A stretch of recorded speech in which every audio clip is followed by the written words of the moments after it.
Theme লেখার একটা দুর্দান্ত টেকনিক আজকের এই ভিডিওতে শেয়ার করার চেষ্টা করব। তোমরা যারা থিম নিয়ে অনেক বেশি প্যারার মধ্যে আছো, খুব টেনশন করতেছো, আজকের শুধু এই একটি ক্লাস তুমি যদি দেখতে পারো তাহলে আমি তোমাকে গ্যারান্টি দিচ্ছি থিমের মধ্যে তুমি 8-এর মধ্যে 8 পাবা। তুমি যদি কিছুই না পারো তারপরে যদি এই ক্লাসটা দেখো ভাইয়া, এই 8-এর মধ্যে তোমাকে দিয়েও 6 থেকে 7 পাওয়া পসিবল। তুমি যদি আজকে এই ক্লাসটা করে যাইতে পারো, অবশ্যই এইখান থেকে তুমি যে টাইপের থিম আসুক না কেন পরীক্ষায়, তোমাকে কোনো কিছুই চিন্তা করতে হবে না। তোমাকে জাস্ট আমি ফরম্যাট শেখাবো, ওই একটা ফরম্যাট দিয়েই ইনশাআল্লাহ তুমি পরীক্ষায় লিখে আসতে পারবা। তো দেখো, আমাদের মেইনলি ফরম্যাটে যাওয়ার আগে আমি তোমাকে বেশ কিছু আসলে ব্যাপার নিয়ে কথা বলতে চাই।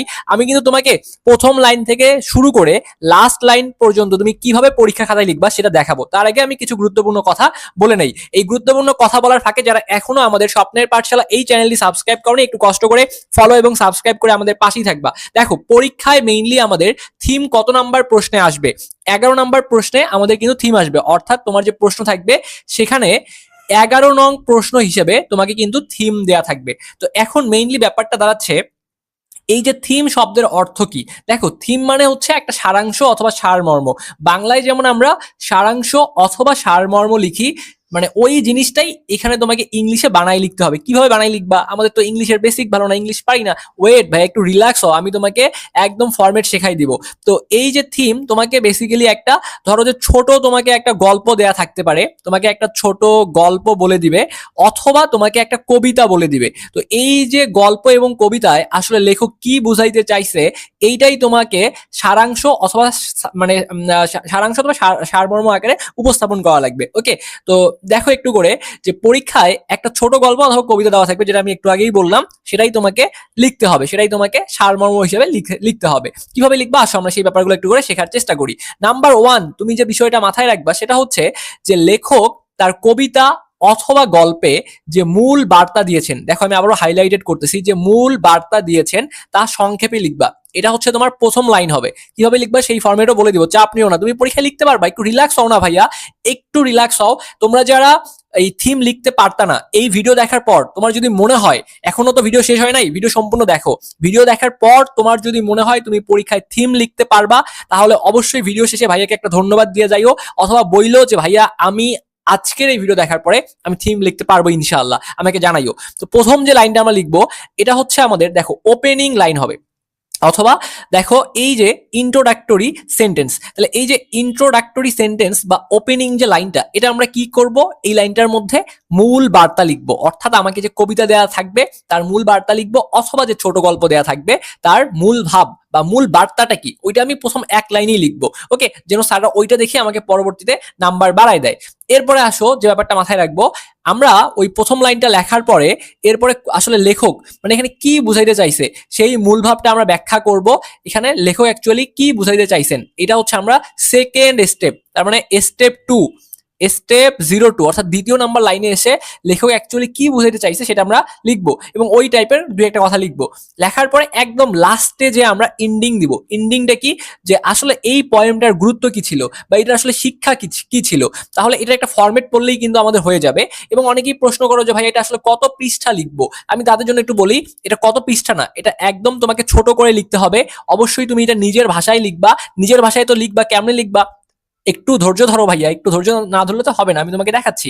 আর যেটা বললাম যে হুবাহু কপি করিও না, অর্থাৎ হুবাহু কপি করা যাবে না। তবে কপি করবো না, পারি না, কেমনে লিখবো ভাইয়া, ওয়েট, একটু রিল্যাক্স হও ভাইয়া। আসলে তোমাদের একটু মনোযোগ সহকারে আজকে যে ফরম্যাটটা তোমাকে দিব, তুমি একটা কাজ করো, একটা খাতা নাও, খাতা নিয়ে ফরম্যাটটা একবার লিখবা, ইনশাল্লাহ ভাইয়া তুমি পরীক্ষা ভালো করতে পারবা। তাহলে থিম আমি কি করবো, ছোট করে লিখবো, ছোট করে বলতে 5টা সেন্টেন্সের মধ্যেই শেষ করবা, 5টি সেন্টেন্সের মধ্যেই শেষ করবা। দেখো, প্রথম যে লাইনটা সেটা তুমি কি করবা, দেখো ফরম্যাট শেখাও ভাইয়া, এই যে ফরম্যাট ইনশাল্লাহ ভাইয়া 8-এর মধ্যে 8ই তোমার কমন চলে আসবে, 8-এর মধ্যে 8ই তোমার কমন চলে আসবে। দেখো, এই যে ফরম্যাটের প্রথম যে কাজটা আমরা করব সেটা হচ্ছে মূল আলোচ্য বিষয় আগে খুঁজে বের করব।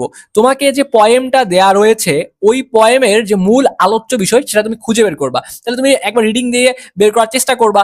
অনেকেই বের করতে পারবা, অনেকেই বের করতে পারবা না। তো যারা বের করতে পারবা না তারা দেখবা যে ওই পয়েমটার মধ্যে যে কোন লাইনগুলা রিপিটেড মানে বারবার ব্যবহার হয়েছে, কোন, আমি আবার বলতেছি, কোন লাইনগুলো, মানে এই যে কোন লাইনগুলো একবার না, দুইবার না, তিনবার, এরকম 1 2 3 4বার করে ব্যবহার হয়েছে, মানে বারবার করে ব্যবহার হয়েছে। তো তুমি ওইটা দেখেই বুঝবা যে লাইনগুলো বারবার, মানে লাইন বলবো না, যে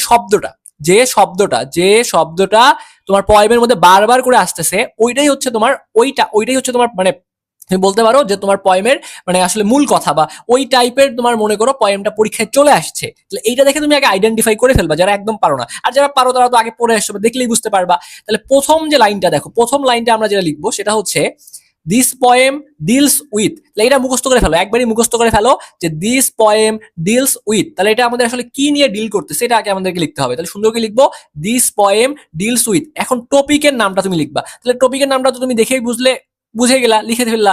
অথবা যেটা দেখবা যে শব্দটা বারবার ব্যবহৃত হয়েছে ওই ছোট গল্প বা কবিতার মধ্যে, সেটাই তোমার টপিকের নাম। ওই টপিকের নামটা এখানে সুন্দর করে লিখে দিবা।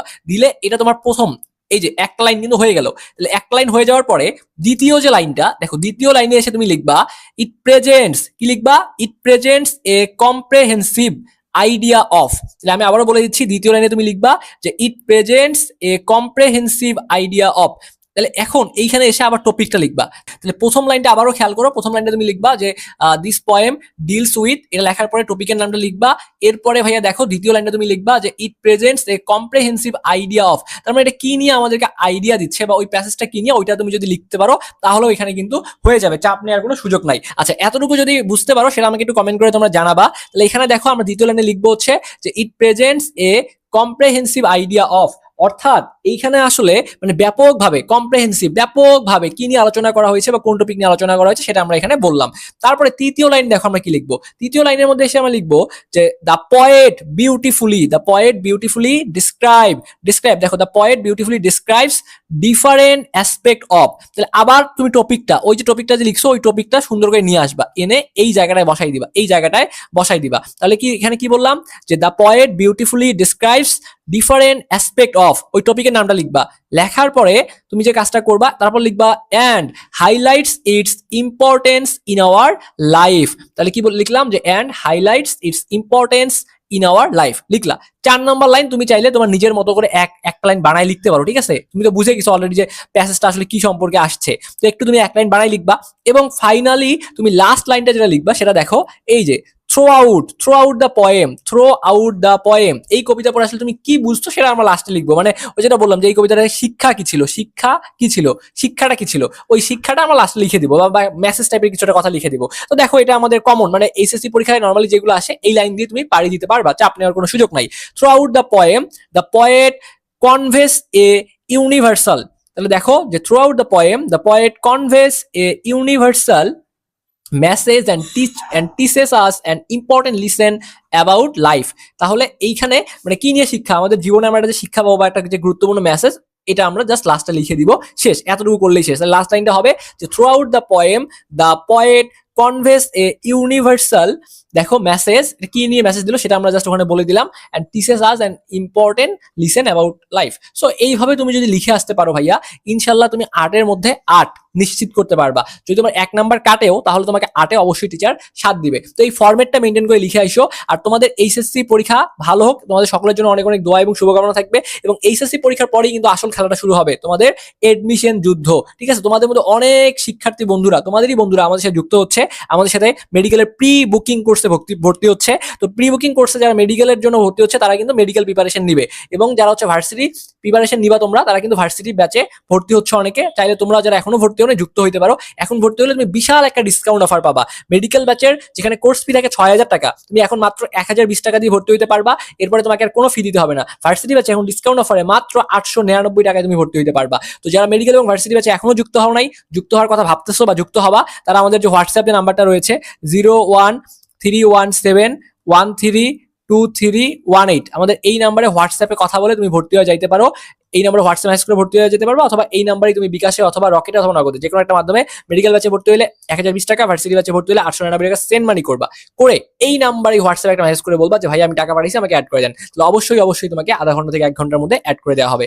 তো যাই হোক, তোমাদের সকলের পরীক্ষা ভালো হোক, এই প্রত্যাশা রেখে আজকের এই ভিডিওটা আমরা এখানেই শেষ করছি। ধন্যবাদ সবাইকে।